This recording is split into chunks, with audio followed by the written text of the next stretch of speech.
Hi everyone. Hope you guys have had a great holiday so far today on Vesak Day, and we have an interesting show for all of you guys today. As you can see over here, our topics. We have a speaker later who's going to be talking about GKE features in GCP. We're going to be giving you the updates since the first webinar that we did. So the segment itself is called Human RSS. So like RSS feed, will update you on all this cool stuff. And at the end of today's webinar, we'll have a fireside chat where we have this special segment, an interview that will be talking with one of our modular GCP participants, on the additional stuff that he has worked on beyond modular GCP and what he learned there. So let's get this started. Right. Okay, so let's get started with human RSS. Okay, so we have 4 segments over here. Let's start with the new things that we have observed since the first webinar. Okay, so one of the things that has occurred since then, some of you might know about this, which is that there is a release in a new region by GCP. So this is the Las Vegas region.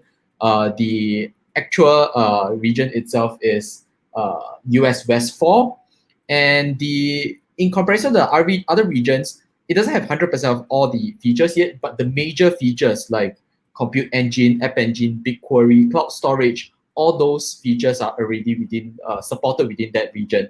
So if you are focusing on applications with high availability, you're looking at additional America region where you want to deploy your workloads at, do check this out. Okay. And another exciting new thing that has happened or announced was actually the updates or releases for GLB. So for load balancing, if you are a DevOps personnel and you are using GLB, you'll be very excited to know that they finally enabled this feature for allowing URL rewrites and redirects. And this is a huge thing because if you have worked on simple procedures like redirecting HTTP to HTTPS, you couldn't do that with the Cloud Load Balancer before. But the thing is, with this new update, with GLB, you can actually set in these rules to do it. So if you are doing complicated things like HSTS, you could also just use these rules to do the redirect from HTTP to HTTPS. And this means that this infra level logic, you don't really have to create, like, let's say, a Nginx layer or HA proxy layer and put it between your global load balancer as well as the application to have that logic there. Because it's not supposed to be like an application logic, not on the proxy level. So with this addition, you can actually do URL redirects and rewrites. Simple HTTP to HTTPS, things like that are allowed. Okay. And one other actually kind of sleeper news, I guess, in a way, it wasn't really talked about a lot, but I would say it's kind of a very big news as well, which is regarding NTOS. So 1 year ago, I would say 2 weeks before, 1 year and 2 weeks before, NTOS was announced during the major conferences, and they were marketing it, along the lines of a multi-cloud support, where you could use you can deploy using NTOS for your Kubernetes cluster, supported within GCP as well as your local server racks or instances.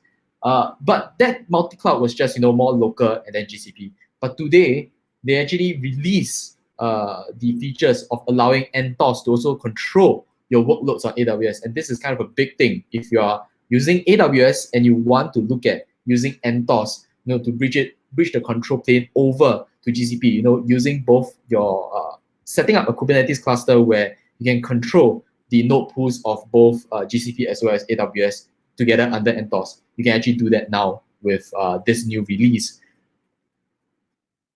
And so just now, okay, let me just go back very briefly. You can see over here, there's this link over here, which is pointing to the news regarding to this, the announcement, referring to this update.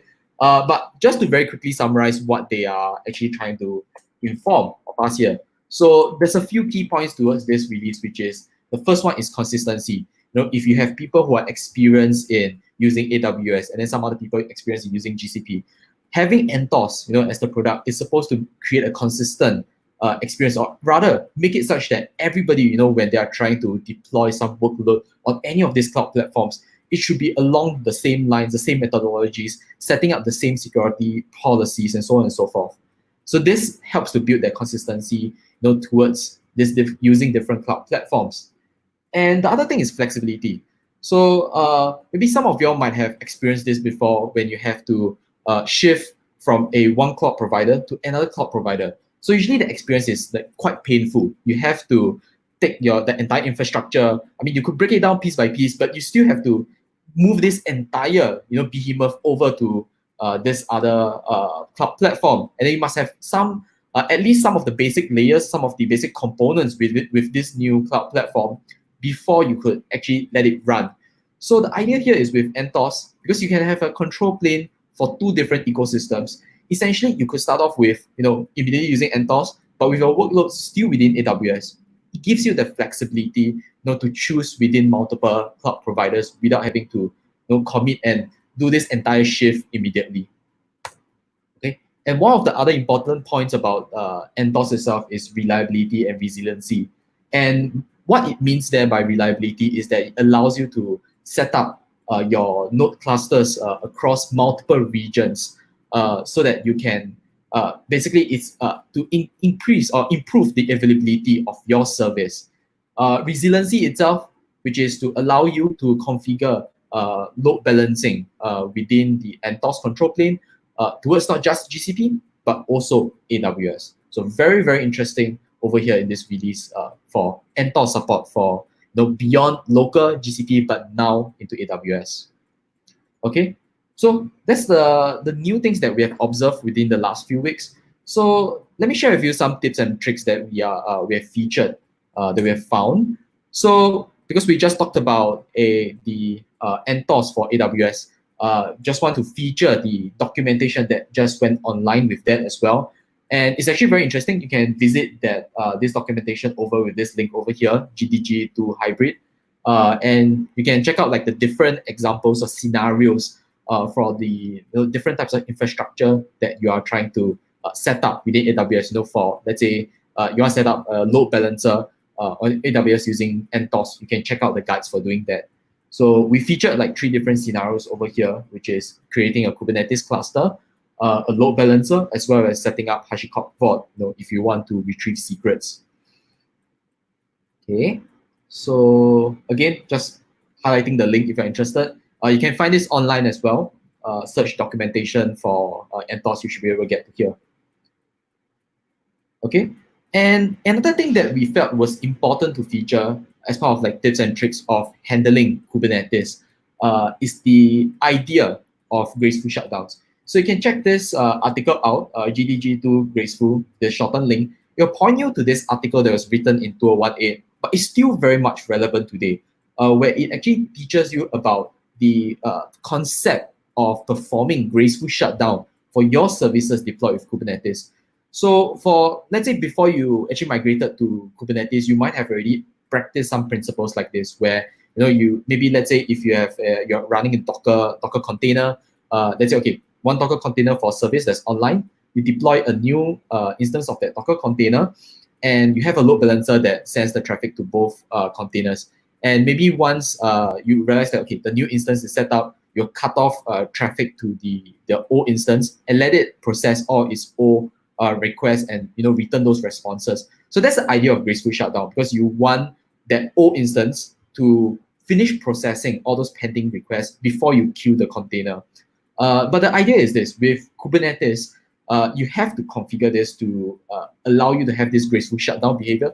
Because if you don't do that, essentially what you are doing here is that, let's say, every time you deploy a new instance, within your deployments, you'll see that, okay, the new image, the new builds goes up, new pods are being brought up via the replica set, and you see that the old pods are being terminated, but because they are not gracefully shut down, essentially you can have a small window where users are connected to that pod, they're making HTTP requests to that pod, and let's say it hasn't finished processing yet, so they might actually not get a response, end up with some timeout response because the server didn't actually return that response because the pod itself, the old pod was queued. So what you want to do here, if you go through this article, essentially it tells you the key terms as well as the concepts in setting this up. Ensuring that you observe parameters like the sig term, which is essentially the termination signal. So you need to catch that, or you can also configure the behavior using the pre-stop hook to allow you to indicate, as part of your container that you are not ready at this point. You shouldn't be receiving any new requests. Okay, and at this point, you actually want to start doing cleanup. For example, if you are running jobs with a long requiring a long time to finish processing, you might want to start thinking about, okay, maybe if it's a consumer, stop consuming new jobs. Finish what I have on hand, and then be able to gracefully shut down after that. And one very important parameter here is the termination grace period, which is essentially the estimated time that you can put here towards, like, let's say the longest request, how much time, the request with the longest amount of time required to make a response, how much time does it need? So let's say if one single request, maybe it can take up to 30 seconds before it times out. So if your expected time is 30 seconds, maybe set up termination grace period to 30 seconds or more, so that essentially this grace period is the timing between the termination signal and the queue signal. So after this period, essentially your container will receive the queue signal. Any stale jobs or any hanging jobs, maybe there's a deadlock or something, they'll essentially just queue the container. So as long as this grace period is a guarantee where you know that your service itself can be gracefully shut down, you can set that timing under this graceful period. Other useful concepts, liveness probe, readiness probe, you can search up on them online, what they mean towards within, let's say, Kubernetes pod or container itself. Okay, and next, let's move on to community content. So for community content, we have two things to feature today. So the first thing is Perspective API. And Perspective API is something that you can use in conjunction with GCP, so a quick explanation about Perspective API. It's a joint effort between Jigsaw and Google's counter abuse technology team. So they created this API, which allows you to essentially derive the results of sentiment analysis without even doing or setting up the ML models or doing the training yourself.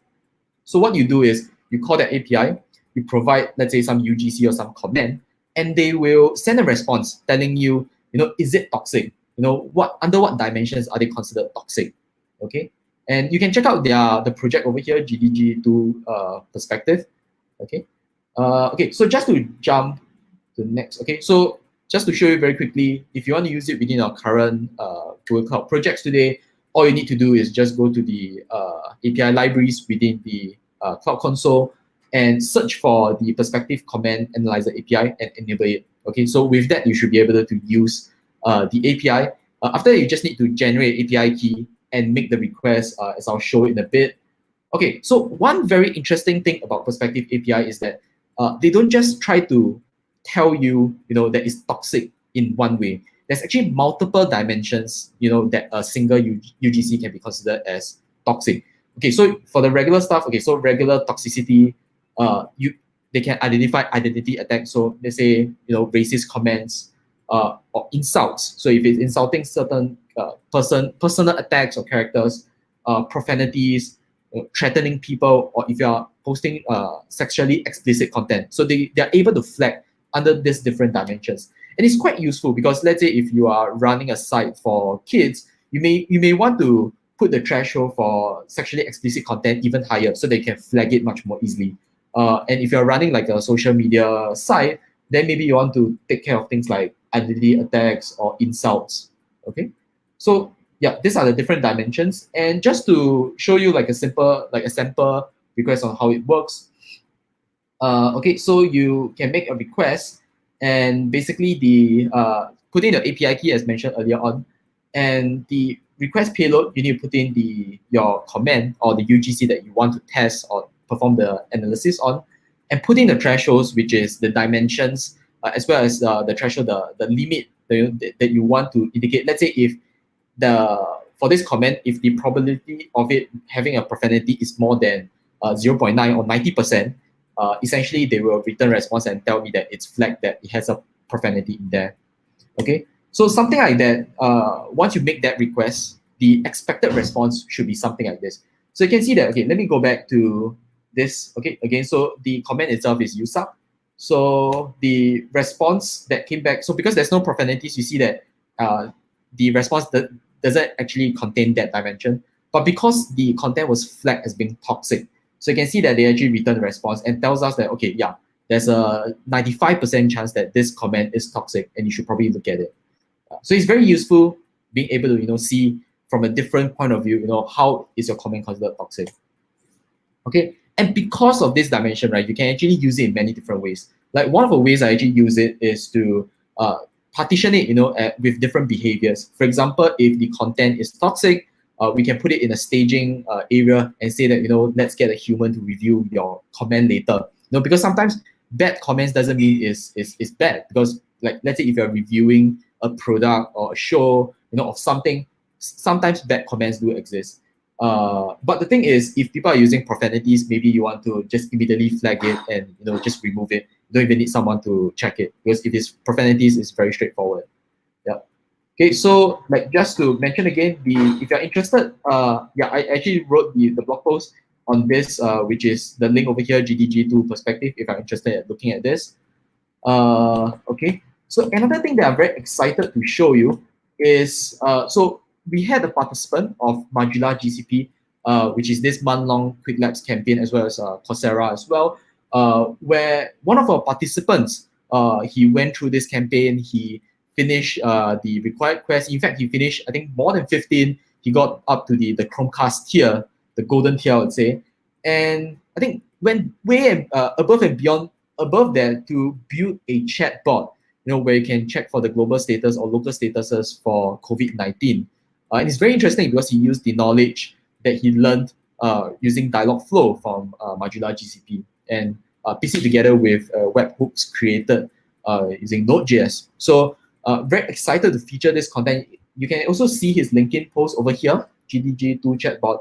And we're also going to be interviewing him later on at the later part of this webinar today. So very excited to hear more from him later on. Okay, so the last part of human RSS that I have to share with you.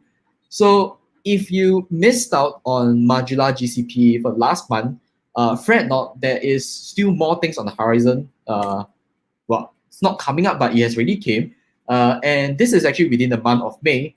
So if you want to look at having one free month of Quick Labs, as well as this time around, they actually also offer Pluralsight and another 50% off the first month for Google Cloud certifications for Coursera. So you can actually go to this link. So shorten link, May Learn Cloud. Okay, I'll just leave this here for a bit.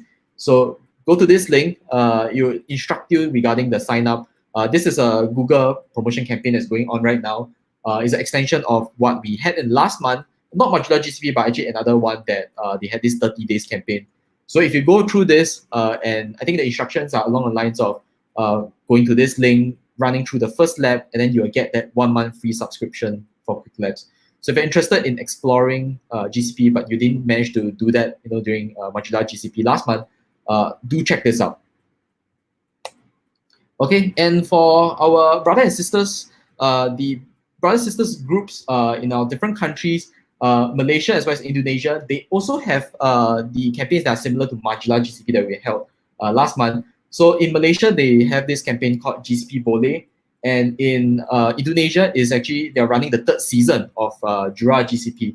So both of it is similar to Modular GCP, where you run through the different tiers, running through the different Quick Labs quests and getting different tiers for different prizes. So if you're like tuning in from Malaysia or Indonesia, and if you have not heard of this, I would very much encourage you guys to join in their festivities, especially for GCP Boleh is ending in the next 3 days. So it's very much possible, within the next few days, just clear a few quests and get I think the lowest tier is a t-shirt.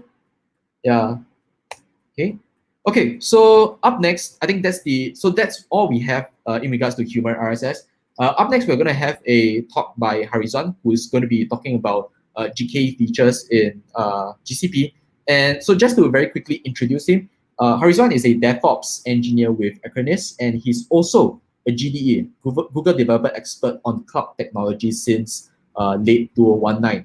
He's an avid supporter of cloud technologies in our local scenes. And he has presented, or rather, some of you might have seen him as a presenter in many of our different events, like the Cloud Dev Fest for the last 2 years and IO Extended for last year. And currently, he's also serving as a lead for GDG Cloud Singapore. So GDG Cloud Singapore is the one who's organizing like a lot of these GCP Cloud events, including this webinar today. So I'm very happy to welcome him today, and he's going to be speaking on GKE features with GCP. So Harizan, take it away. Okay. Hello. All's good, right? Okay. Let me. Right. Okay. So I'm gonna go quickly have this short segment about some of the interesting features in GKE. I mean, they are not official products. I mean, some of this stuff like kind of requires you to run special commands just to get them into your cluster. But yeah, let's take a quick look at some of them. So I'm gonna quickly talk through like four of these interesting stuff that can be found in GKE. So the first one is workload identity, config connector, manage application delivery, and batch on GKE. So the one that is kind of like the most basic and the most primitive and kind of required for a couple of them, this workload identity, this one I will cover now. So what is this workload identity? So for workload identity, like, okay, let's say if you have this issue like where you want to run applications on GKE, and then let's say if your application kind of requires you to manipulate some of the Google APIs on it. So one thing that you have to handle is how do you get the service accounts to your application? Like how do you handle that? So one way you can definitely do it is via the secret management on Kubernetes. So you create the Kubernetes secret, add it to your cluster, then you mount that secret to your application, and then the whole application should be able to start running. But there is a possibility, at least with this thing called workload identity, where instead of having to load up a secret and everything, instead what we have is you can like GKE provides this feature called workload identity, where instead of using the secret, it contacts some sort of metadata service on the VM itself. So you don't need to have that secret be put onto the cluster. So how do you activate this thing? So it's kind of easy. For workload identity, all you need to do is when you're creating a cluster, you go to the security tab of creating the cluster. There is this thing called the enable workload identity. I think if you see on the screen here, you see that thing that is surrounded in red box. So you click on a feature, essentially workload identity is activated. But you still need to do certain things on your cluster in order to like have your application be able to recognize that you need to use workload identity to run your application. So let's say if you have this sample application that to make it easier to explain, let's say if you have this sample application to be deployed on a cluster. So this application does something kind of stupid, kind of simple and stupid, where all it does is it goes into a project and then lists all instances in that project that falls in US Central 1A zone. So if you want to take a look at this application, the link is there. And it's kind of a simple thing where all it does is just loops and then it runs forever. Just keep listing instances. So this is kind of a small quick test on interacting with a Google API. So how do we do it if we want to have it use workload identity? So once you deploy the application, what you need to do is you need to create the service account for it. In the case, let's say if you create this service account called sample Google Compute, So this sample Google Compute, and then in order to give it capability to access, in order to give it, in order to give that service account the capability to be able to read the number of instances, the instances in the project, you need to give it some sort of role. So in this case, for testing purposes, for this case, we can give it the role of roles editor. But naturally, if you're doing it on your own system, don't ever do this. Like, make sure you provision the right role for your service accounts. But for testing purposes, for a test account, I think it's fine. So this kind of makes it easier for you to test.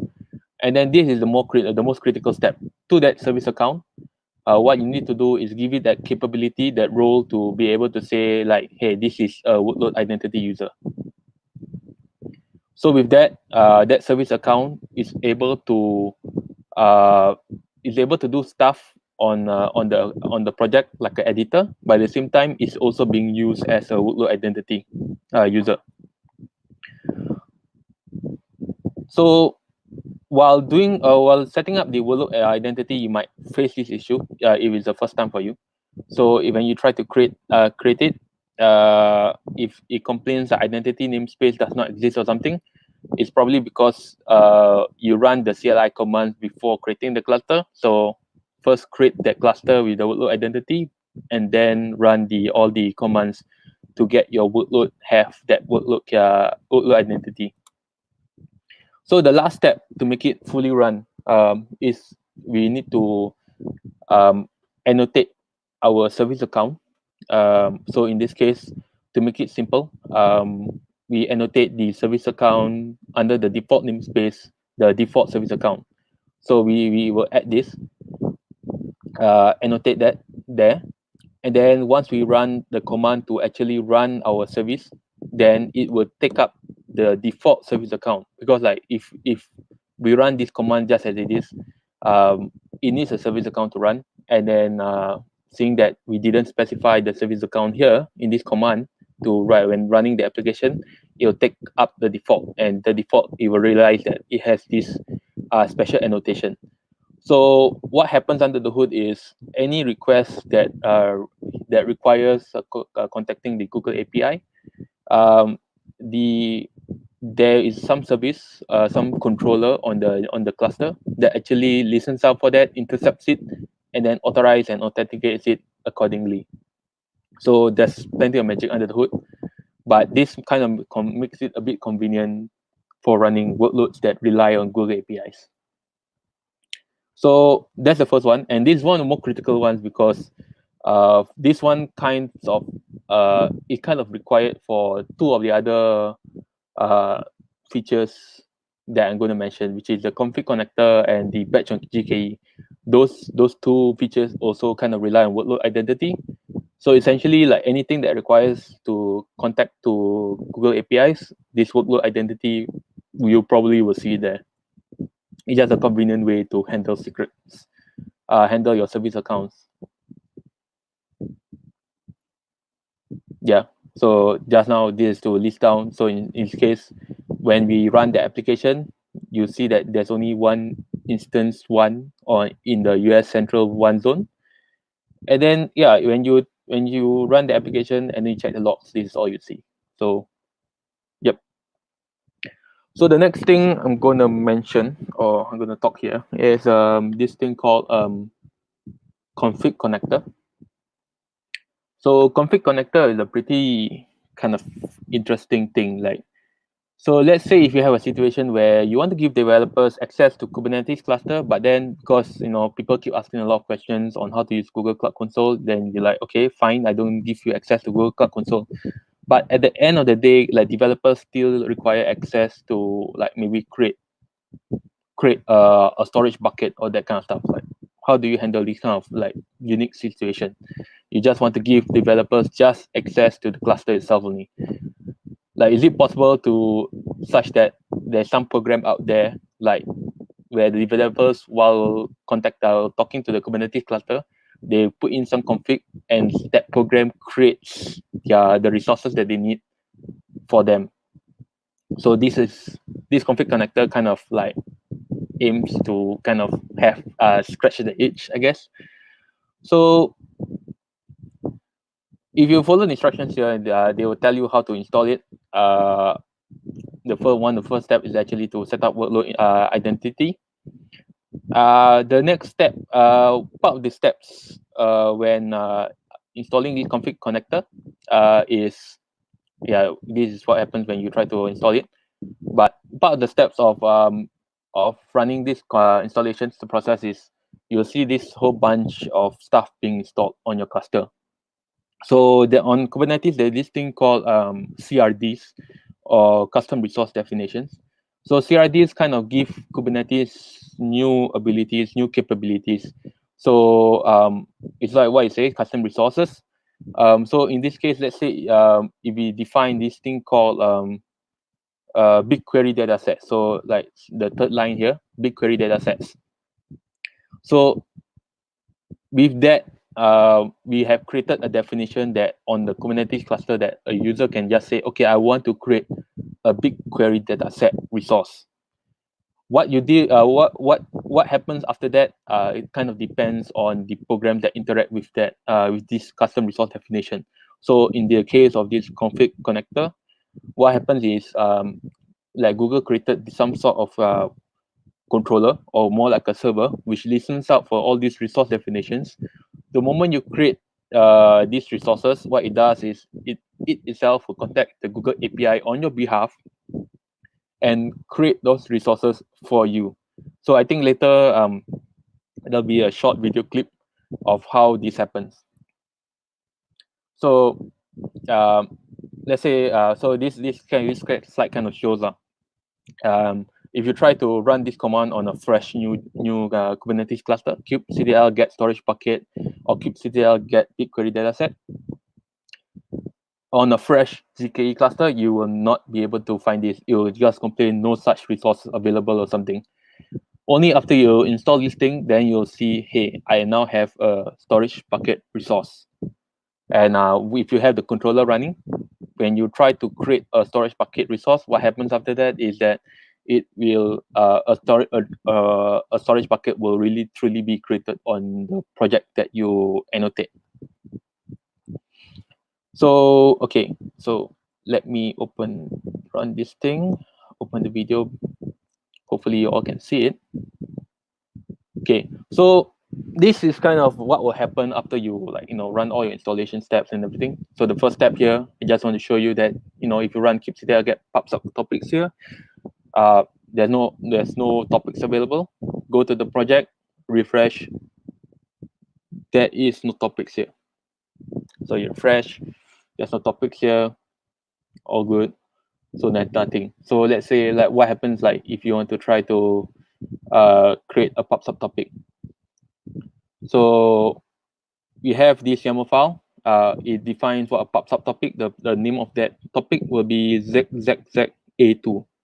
So once you apply that YAML file, it will create that resource. So now if you try to get pub subtopics that are in the GKE cluster, so it will list, okay, ZZZA2 is available in the cluster. Then what we can do to check on the status of this pub subtopic is to do a describe on it. So once you scroll down, you see at the bottom, they'll say the resource is up to date. So this is good. So once the resource is up to date, you go back to GCP, you refresh it, and now you should be able to see that the topic is created and it's actually under, like you see on the labels, there's this thing called CNRM list. Yep. Okay. So you can do this for, I mean, like the video here just shows like what happens if you want to create a new resource on GCP. But then if you want to create, if you want to manage some old resource that has been already created in the past, it's also possible. You just need to create the representation of it on GKE, and then you can have them linked up. So what Kubernetes does is like, the controller, what it does is like it checks the status of the resource being defined on GKE. it compares the state of it on the GCP. If it's not the same, the controller will somehow make it happen and make them similar. So if your storage bucket, like suddenly you introduce a new label on the resource definition, then it will then replicate that label definition over to the GCP project itself.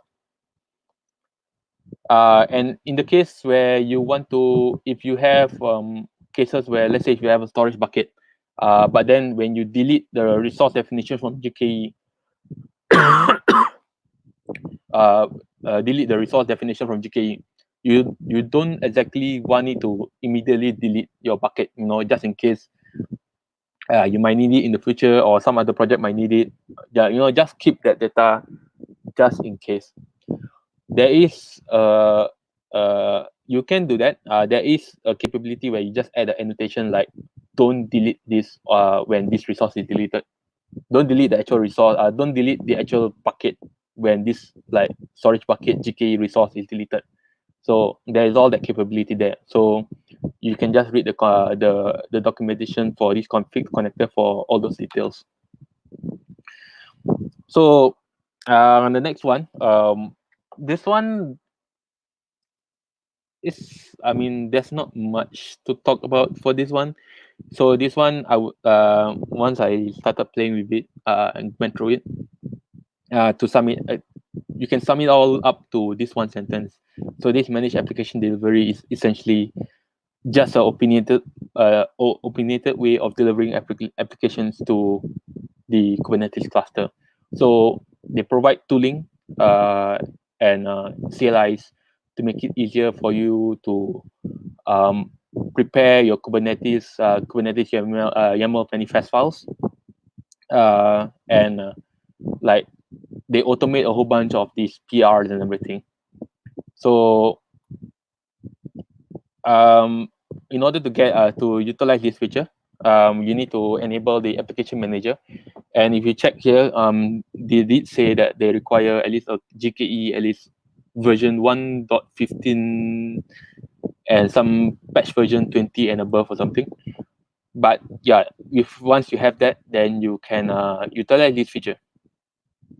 So in order to utilize this feature, you install it via gcloud. Your gcloud components, you just add this appctl and then have it installed.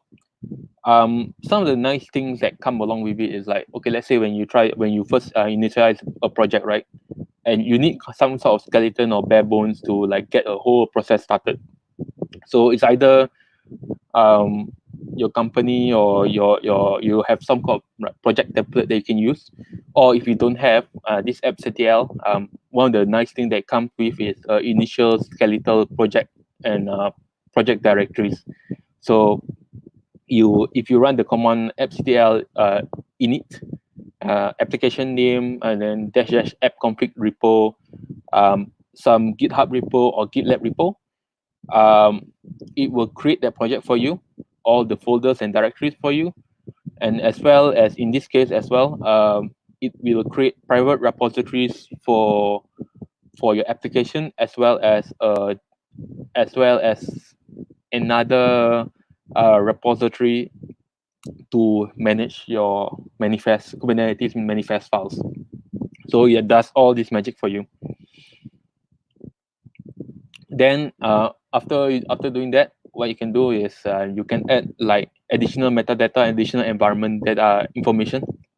So let's say in staging, you want it to target a certain cluster on a certain namespace, like let's say on in this case at the top here, appctl environment at staging. In this case, targeted to cluster 1 on which is in the US Central 1-C zone on the namespace staging namespace. So your applications will be delivered at that area. So once you do that, you have your application. Once you're done, you push. Then you need to tag your application, and then you run these commands to prepare staging, where it will generate out all your Kubernetes manifest files, and then prepare for your release. So once you do that, this prepare staging, what essentially it does is it so this project apparently uses this tool called Customize, Kustomize. Not sure if any of you are familiar with. So it's kind of, I'm not sure whether you can say the alternative to Helm. I mean, at the end of the day, these are templating tools. So once you run this appctl prepare staging, what it does is it generates out your required manifest file that you can immediately just apply to your cluster, and then it raises a PR for you, which you can then review on your repo. So it does this magic for you. Once you merge it, and you're happy with it, you merge it, then you can just apply it to your cluster. So yeah, I mean, this whole thing, like, there's no, I mean, there's a lot of magic, yes. There's a lot of automation, yes. But I mean, in terms of adding new or interesting capabilities, it doesn't have that. It's like what I said at the beginning. It's like a opinionated way to deploy applications on GKE clusters. And I mean, like in this case, if you go back to the environment here, let's say if you have like 5 different environments, this kind of makes it a bit easier to manage.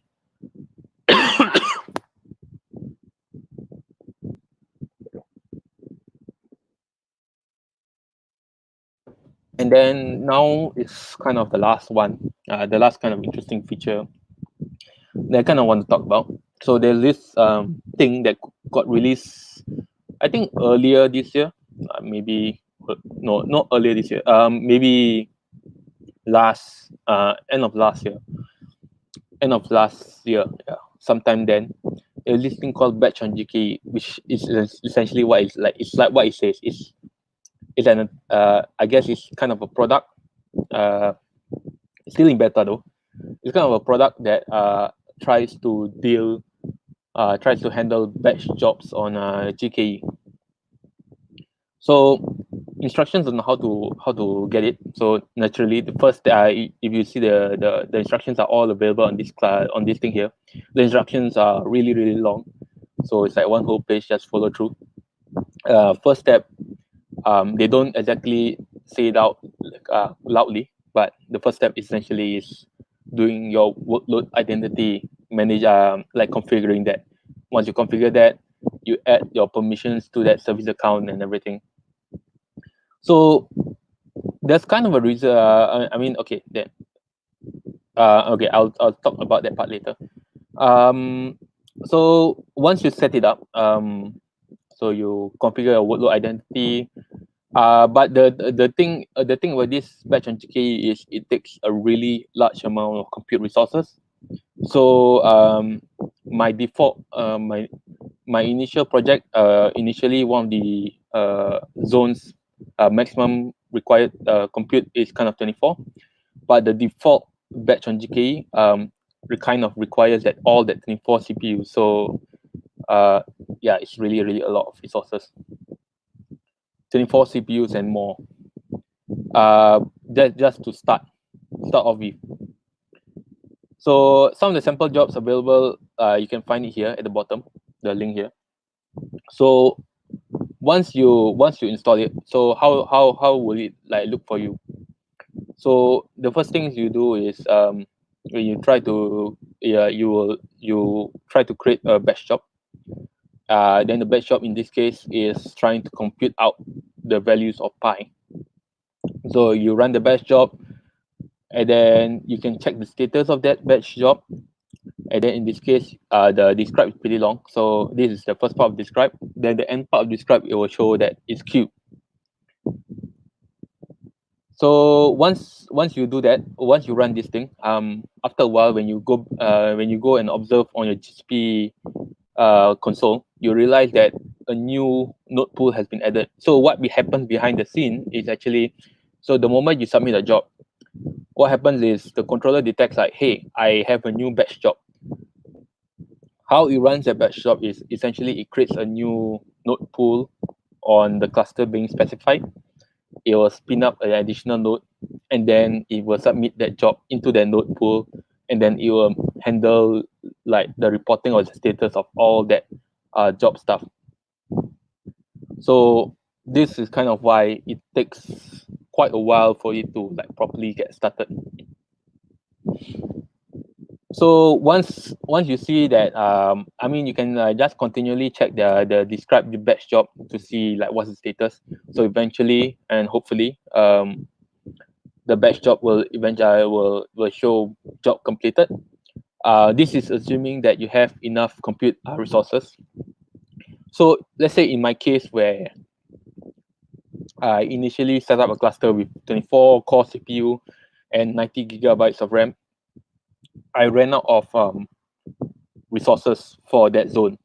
So if any of you ever try this, and then if you go with that 8 core CPU just to be able to get this whole thing in, you will need to request on support to increase the number of quotas for you, like increase the number of CPU cores available to you for that zone. So once you have that, then finally this batch job will continue running. If not, it will just be stuck at pending, like it's trying to create the node.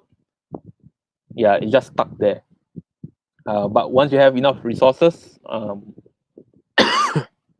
after that it will run through the job. If the job is good and all, it will show job completed status. So there's a few ways of getting the results. So in the case of this compute pi sample, there are logs, but the logs will only last a short while before disappearing. Because essentially what it does is it just creates jobs, and then jobs don't last that long, like pods itself. Eventually it will just clean it up. Then another alternative is saving the results to a persistent volume. So for the compute pi sample, it doesn't save the stuff to it doesn't save the results to anywhere. But for another sample like this image process sample batch job, what it does is the job itself, what it does is it takes a colored image, and I think it grayscales it and then save it back to the persistent volume. So that's kind of one way to kind of run through and run through all the jobs and create the necessary tasks. So this batch on GKE is actually kind of a really complex project, complex project, and a complex tool, a complex feature.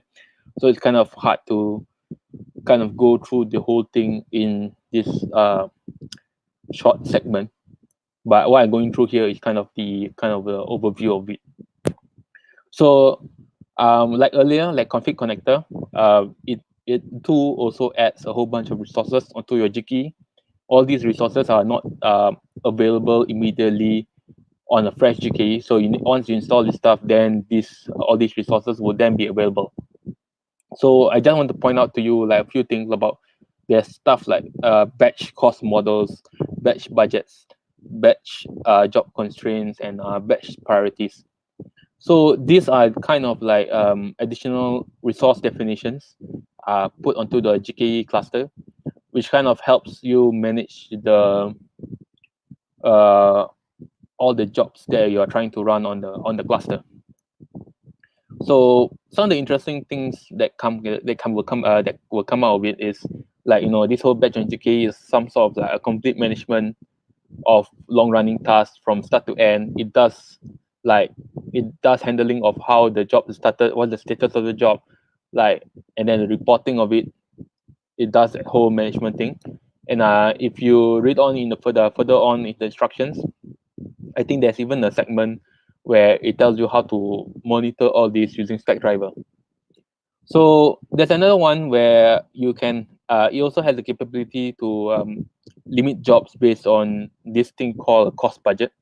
So as you know, running taking up compute resources on GCP is not free.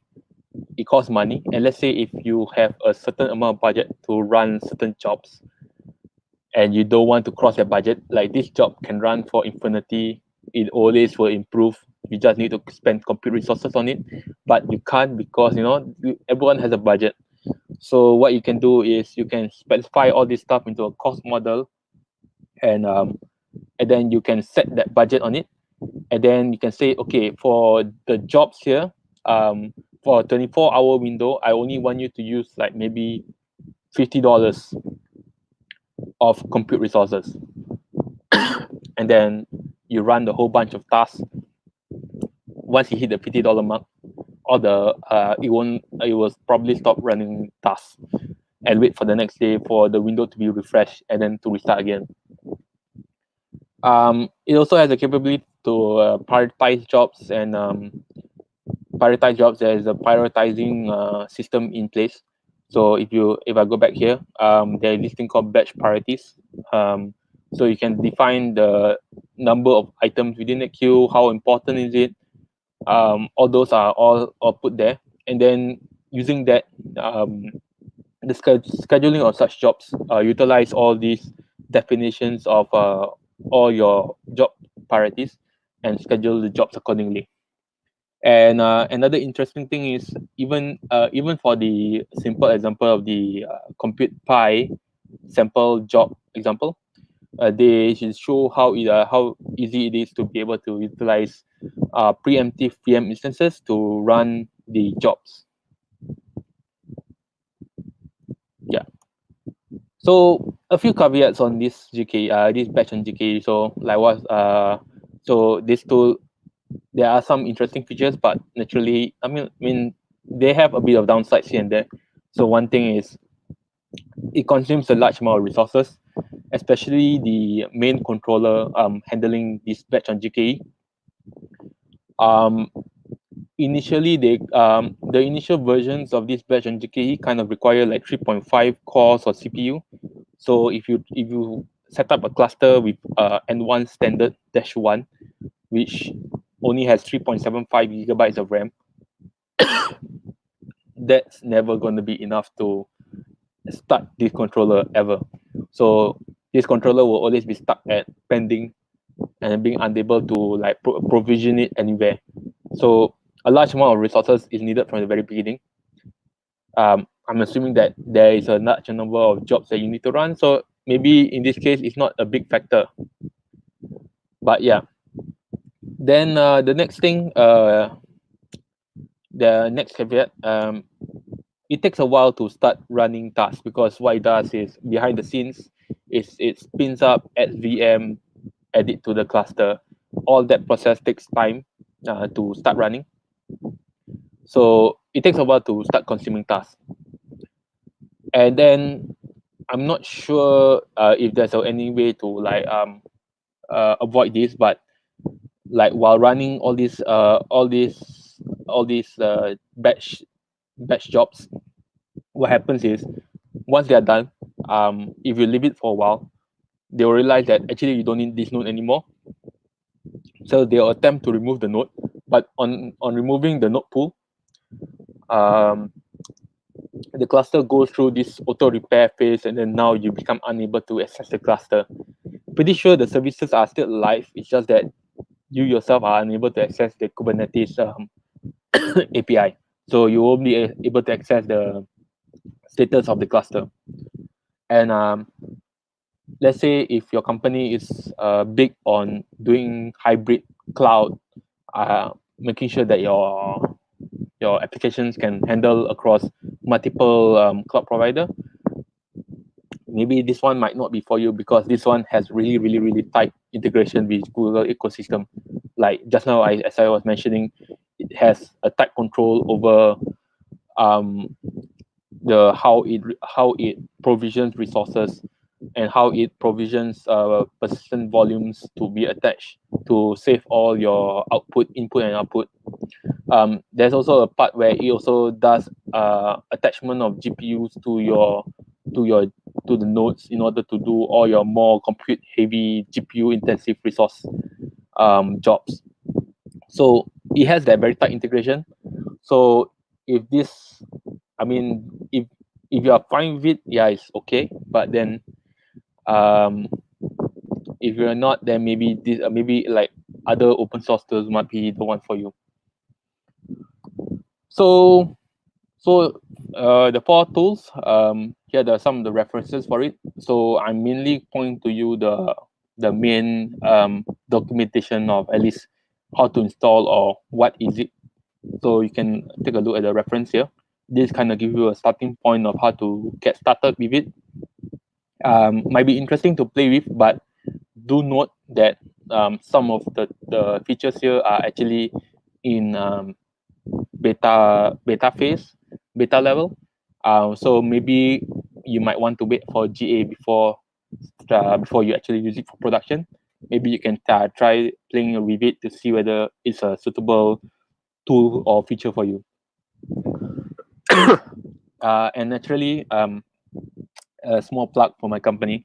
So my company kind of does kind of needs more DevOps people. So there are two roles here. So if you're interested in DevOps, and then if you are like looking out for a job, maybe you can try to consider this my company Acronis. So two jobs here: DevOps for hybrid clouds and DevOps for continuous delivery. The links for the jobs are here. So that's kind of it for me. So do I transfer back to Wayan? Wayan? And if there is someone who some members of the audience who wants to ask any questions in regards to what Harizwan has presented on GKE features. But maybe just to highlight the question first. So I thought it was really interesting that in regards to workload identity, where you can set in a custom service account, which I do believe that does sound like a much more secure practice than using the default service account, on the VM instances and then Kubernetes engine. But if let's say today I already deployed using like on my present Kubernetes clusters, how should I make this configuration change? Is it a simple, I'll set the custom service account and then I'll restart all my pods to get the change, or would it get more complicated than that? So, okay, hold on. Let me read the question again. If you are using the default service account in present clusters and want to switch over to a custom service account under workload identity, how would you recommend doing that? Yeah, so I mean, in order to pick up the new service account, you definitely would you need to change the let's say in the case of a deployment, you need to change it at the deployment level, and then that will get picked up by pods. The moment you change the service account, naturally, it's a full restart, a full redeployment, because like you just change the configuration of the deployment. So yeah, you create the service account, you tag it and link it to the workload identity, and once you do that, then the whole thing will start. Then you change the deployment, and then that will get picked up. Yeah. Hopefully that will answer the question. Yeah, okay. So a second question, but so I didn't put this in the stream, but just to ask. Okay, maybe let's wait to see if anyone in the audience wants to ask any questions. I think there's none.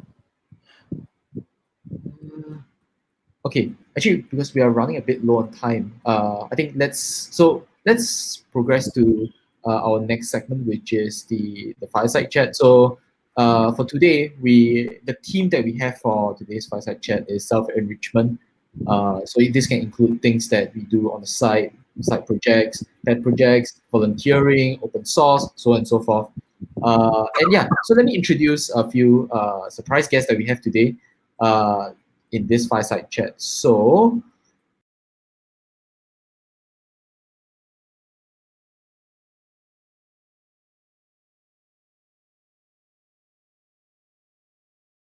today's fireside chat. Okay, and so we have Andrew. He's a country manager with Cloud Ace. He's a key figure in local scenes regarding to GCP, and he has helped organize as well as run several regional as well as local events and conferences, meetups, and study jams. Some of you all might have also seen him in various Cloud Ace meetups and study jams. In fact, we also collaborated a few times before, and he's also part of the organizing committee of GBG, which is GBG Singapore, which is Google Business Group. and some of you might also have attended those events and seen him there before. So we're very happy to have him today to help us moderate our Fireside Chat. So welcome, Andrew. I'll just put it very quickly. Hi. Hey there. Okay. Good evening. Hey. Okay, so let's move on to our second. So as mentioned briefly earlier on, so as part of the featured community content, we had this COVID-19 chatbot that was built by a enthusiast, and his name is Kang. He's currently a third-year CS student in NTU. So he participated in our month-long modular GCP campaign recently in the last month, and as mentioned, he clinched the highest tier, which is the Chromecast tier. So beyond the campaign, he went above and beyond and built a chatbot using the dialog flow knowledge that he gained from the challenge. And we're very excited to learn from him today, as well as like to hear from him his experiences from modular GCP and beyond, building this chatbot.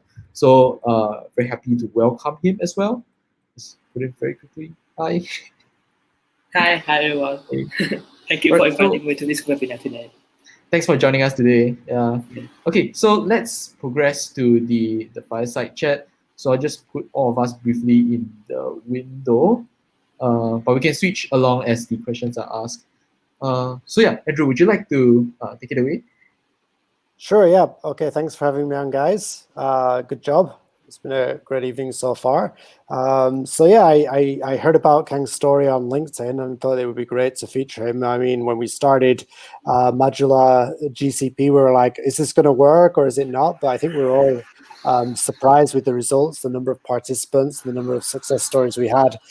So we really wanted to bring Kang on tonight as a living example of that. To hear what can be done in just such a short amount of time and really taking advantage of this work at home time we all have. So, hey, Kang, thanks for coming on. It'd be great if you could just kind of quickly introduce yourself. What do you do and what's your day job? So, hi everyone, my name is Kang. I'm currently a third-year computer science student at NTU. So during my year so far at NTU, I have enriched myself with a solid foundation in programming. So with regarding to my technical background, I have done some project as well as internship. So I'm really confident in myself about some hands-on experience in the software engineering field. And also I'm familiar with different programming languages such as Java, Python in the application development field. Okay, awesome. So yeah, when we launch these modular events, we always wonder, okay, how are people going to find out about these? How does the word spread through the community? So can you maybe tell us a little bit, how do you first hear about modular GCP, and what was the inspiration for you for getting started? So the way I learned about modular GCP is really at random.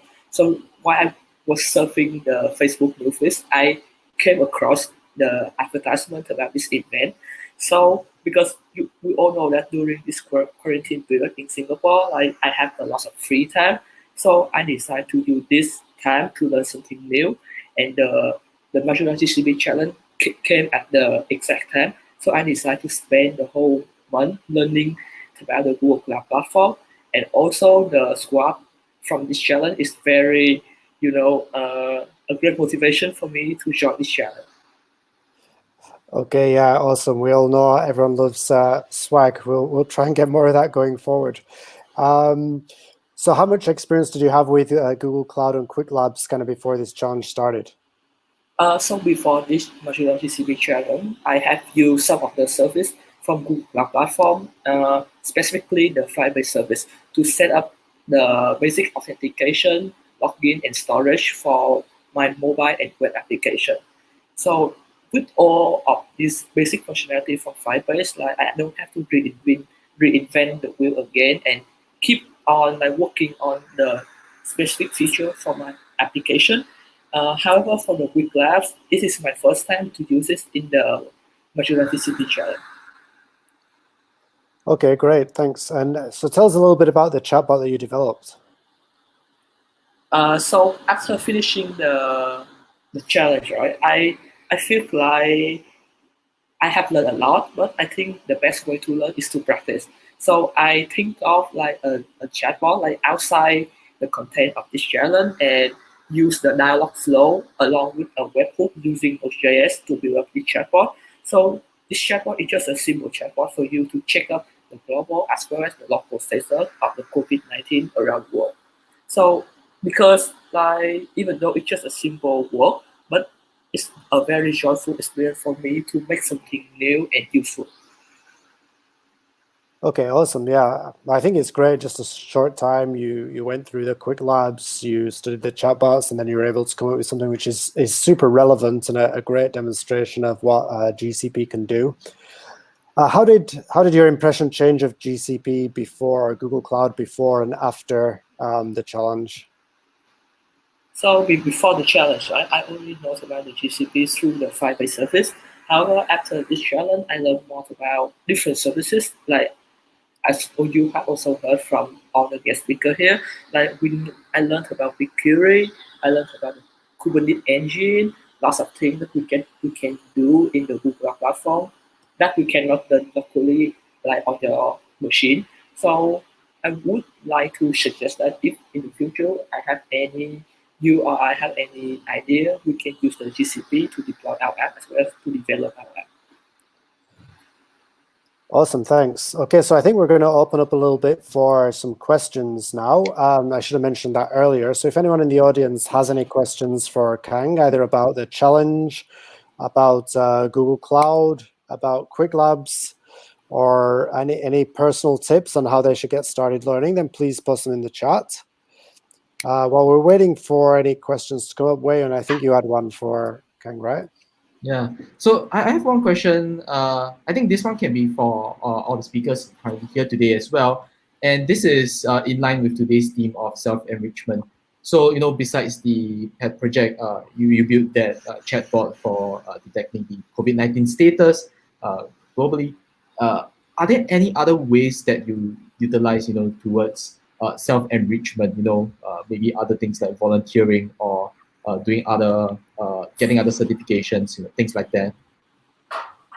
I think the most foundation thing we should have is the curiosity. So because in the past, if I don't build up my curiosity out of the activity during my activity at school or like curriculum activities, I think I would not proceed to build up this chatbot because I think the curiosity motivate us to make something different, to make something new out of the content. So I think if we have any chance, I would recommend us to build up our curiosity, try something new, try something different, volunteer, make some volunteer event, or even join the open source project. I think those are very good answers, like joining an open source project, getting exposed. Sorry? Yeah, I hope this helps. It covers that. Yeah, it's open source projects. You get to participate and learn about modern software engineering practices, as well as I think building up the curiosity, pushing yourself to your limits, and participating. Not just open source, volunteering. Doing other things out there to improve your knowledge in this field. Maybe I'll pass it over to Horizon. Would you have anything to add on to this? Sort of as a more veteran engineer in the field. Yeah, technically this whole programming field is never ending journey of learning. There's always something new. Even this whole ecosystem, let's say this Kubernetes Docker, they are not old technology. They are kind of relatively new. I mean, Docker is Golang is about 10 plus ish years. Docker is about, it only truly became mainstream in 3 years ago or some sort. So these technologies has never been around for super long. They came, people found those texts, and they found them useful, and then people had to go relearn everything once more. Instead of deploying onto server, okay, now you deploy the containers, then you need to learn how to manage the containers. Initially, it was just Docker, and then people realized Docker wasn't enough. People created Kubernetes. Now I have to go and learn Kubernetes. So it's a never-ending journey, and definitely with the whole open source community where there's a whole millions and millions of projects. Yeah. you have to read more source code, I guess. Yeah. I think that's a very good point to make as well. The idea is that it's a never ending journey. It's like waves crashing on a beach. The new wave will keep on crashing. You have to keep on learning new things.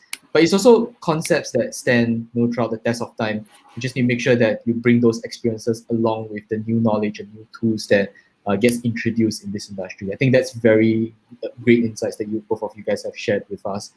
If I may ask one more question, so let's say, okay, self-enrichment more towards today, like you know what you have to do today. But let's say if you have to rewind to 10 years ago, or maybe let's say before you started school or before you started work, what would you have, told your younger self to start doing before, that would actually make yourself better today? Or maybe we can start with Kang if Okay. So I will start first. So as I have mentioned before, right, the curiosity is like an important role in self-enrichment. So back 10 years ago, right, I was still I think still a secondary school kid, and I think I don't have any like concepts about computer science or programming. So back then, I think I would like to join more curriculum activity out of school, like make some social activity, join the volunteer work, so that I can build up my curiosity as well. Like from any problem I face in school, I can dig deeper into it to see different perspective from it to build up the curiosity as well. So with that curiosity, when I come into the real life or into the real world, I can use that to enrich myself more and more. I very much agree with that. Yeah, I think for myself, I did join like some activities before. I also, as part under my undergrad days, I did like freelancing outside of schoolwork so that I can gain additional experiences and part time with a company to gain experience. Even though like studying and both working at the same time, but you get to see the outside world that's evolving, the practices that people are introducing, not just within school, but also gain a bit of knowledge from the outside. For Harrison, what would you add on to the answer? I mean, okay, like I guess how to say 10 years ago, right? That's the thing. Like this whole computer science, like I only entered the IT field only at the end of university. I wasn't even taking an IT degree or anything. I was chemical engineer, and I'm now here. So, like in terms of what I would have done, maybe I'll take it to 5 years back instead of 10 years. I guess just continually explore new things. So like the world is changing continuously. There's always new products, new services, new workflows, new ways to adapt to. Then even with this whole COVID thing happening right now, the world has to evolve again, and if to evolve further, like everyone had to be able to learn how to cope working at home instead of working always at office. So yeah, so be be open to be more open to researching new things, and yeah, never. I guess like for myself as advice is like never don't give up when reading hard and complex topics, I guess, because like long time back, all these IT concepts just go past my head.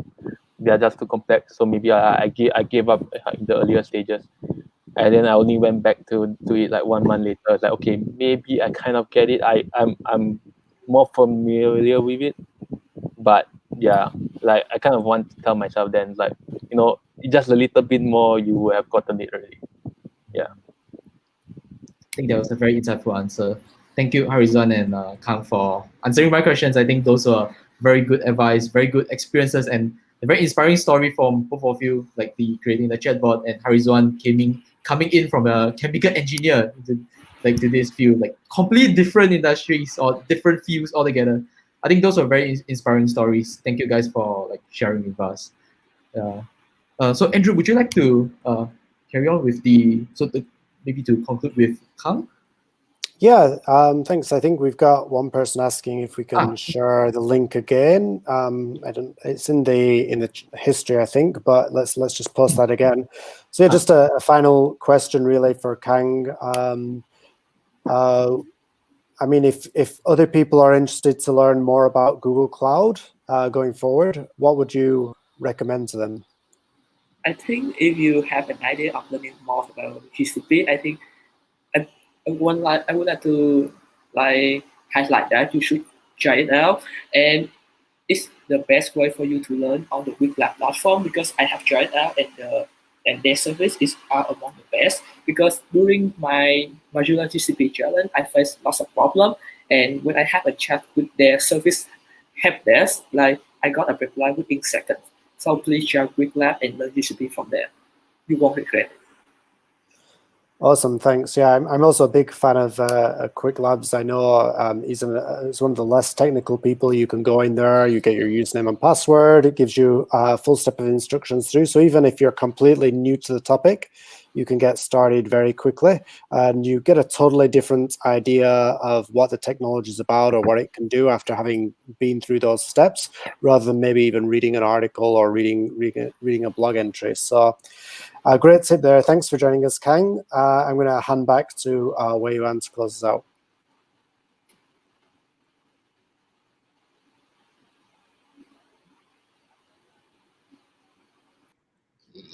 So let's move on to the final portions of today's webinar.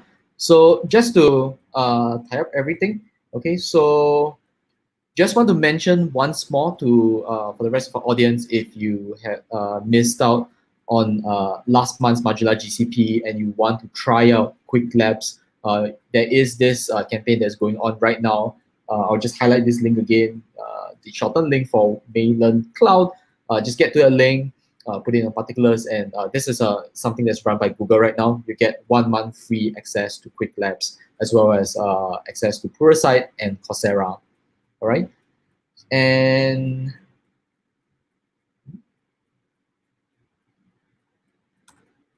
okay, one moment.